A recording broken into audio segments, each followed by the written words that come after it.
Have you ever met someone who always feels cold, even when everyone else is warm? We tend to joke that these people are cold-blooded, but do we even know what that means?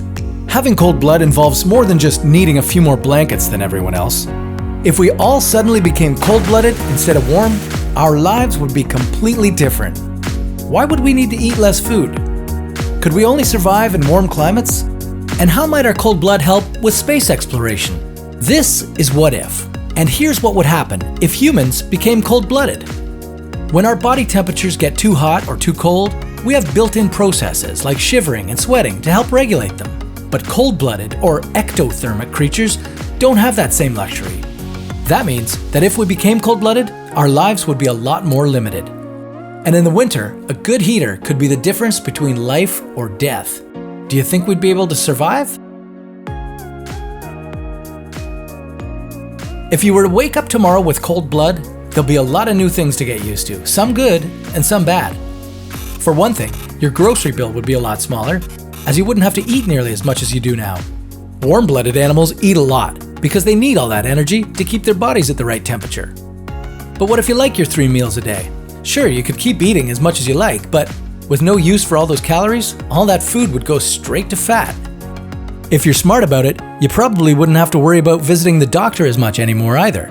Our warm-blooded bodies provide a nice constant temperature for germs to breed in, as opposed to the variable temperatures of the cold-blooded. If bacteria and viruses can't get used to your body's climate, then your chances of getting sick drop significantly. But that's not to say that you'd be invincible.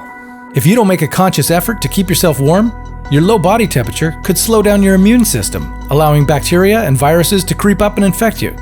So, you may have become a less desirable host for these pathogens, but now you also have an active responsibility in fighting them off.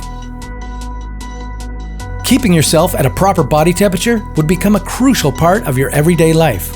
Since you'd be relying on external sources of heat, your house would have to be kept much warmer than you're used to. Your thermostat would not only control the temperature of your house, it would be setting the exact temperature you want your body to be too. During the winter, any money you would have saved on groceries would be quickly gobbled up by a sky-high heating bill. Cold-blooded land dwellers tend to do best in temperatures between 21 to 40 degrees Celsius. So to make things easier for ourselves and to live more active lives, we'd all be best to move closer to the equator. Except that'd be a lot of people to move to one area of the planet. And soon, we'd be running into the usual issues that come along with large-scale human migration. It'd be overcrowded, our resources would be running out, and who knows how long it would take before political instability came into play. So maybe it'd be better if some of us just moved to another planet altogether. Yeah, it's a little ambitious, but bear with me because space travel should actually be much easier for cold-blooded humans. When cold-blooded animals hibernate over the winter, they lower their body temperatures to that of their surroundings and enter a state called torpor. In this catatonic state, their breathing and heartbeats slow down, and they can survive for long periods on stored body fat. By employing this method, a cold-blooded space crew could survive much longer than a warm-blooded one, allowing them to travel for months or even years on minimal resources. Maybe out there in space they'd find a planet that's perfectly suited for cold-blooded creatures. And maybe there are already some living there.